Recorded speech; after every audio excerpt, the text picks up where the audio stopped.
విలక్షణమైన నటనకి పరిపూర్ణమైనటువంటి రూపం కోటా శ్రీనివాసరావు గారు.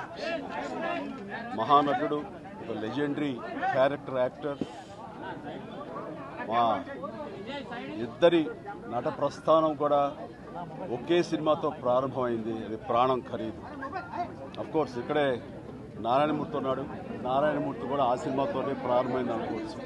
సో సుదీర్ఘమైనటువంటి ఈ నట ప్రస్థానంలో మా అనుబంధం వెనవేసుకోవద్దు, అంతా ఇంత కాదు.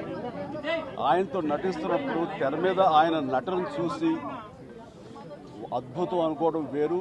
వ్యక్తిగతంగా 1-to-1 కూర్చున్నప్పుడు ఆయన చేసే చమత్కారాలు కానీ, చెప్పే జోకులు కానీ అవి ఆద్యంతో చాలా ఉత్సాహపరుస్తుంది. అయితే షూటింగ్ ఉందంటే కనుక ఇలా కోట శ్రీనివాసరావు గారు ఉన్నారు, ఇవాళ చాలా హుషారుగా బాగుంటుందని ఉత్సాహంతో వెళ్ళేవాళ్ళం. అలాగా ఆయనతోటి ఒక అనుబంధం పెనవేసుకు వెళ్ళింది. ఇంకా ఆయన చేయలేని క్యారెక్టరు, చేయని క్యారెక్టరు, మాట్లాడని యాస, మాండలికాలు లేవనే చెప్పాలి. అంతగా పరిపూర్ణమైనటువంటి నటన.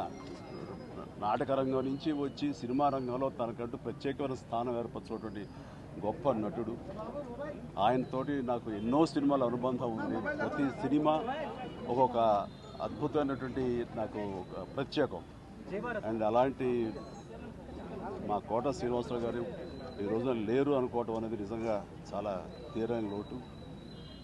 అండ్ ఇది వాళ్ళ కుటుంబానికి, పరిశ్రమకి తీరని లోటు. అలాంటి మహానటుడు, అలాంటి వైవిధ్య పాత్రలు పోషించేటటువంటి విలక్షణమైన నటుడు మళ్ళీ వస్తారని అనుకోవటం లేదు. అలాంటి నటుడు మనకు దొరకరేమో కూడా, ఉండరేమో కూడా. అది ఎవరు పూర్తి చేయటువంటి చాలా భారీ నష్టం ఈ పరిశ్రమకి. వారి ఆత్మనికి శాంతి చేకూరాలని భగవంతుని ప్రార్థిస్తూ, వారి కుటుంబ సభ్యులకి, ప్రతి ఒక్కరికి నా ప్రగాఢ సానుభూతిని తెలియజేస్తున్నాను.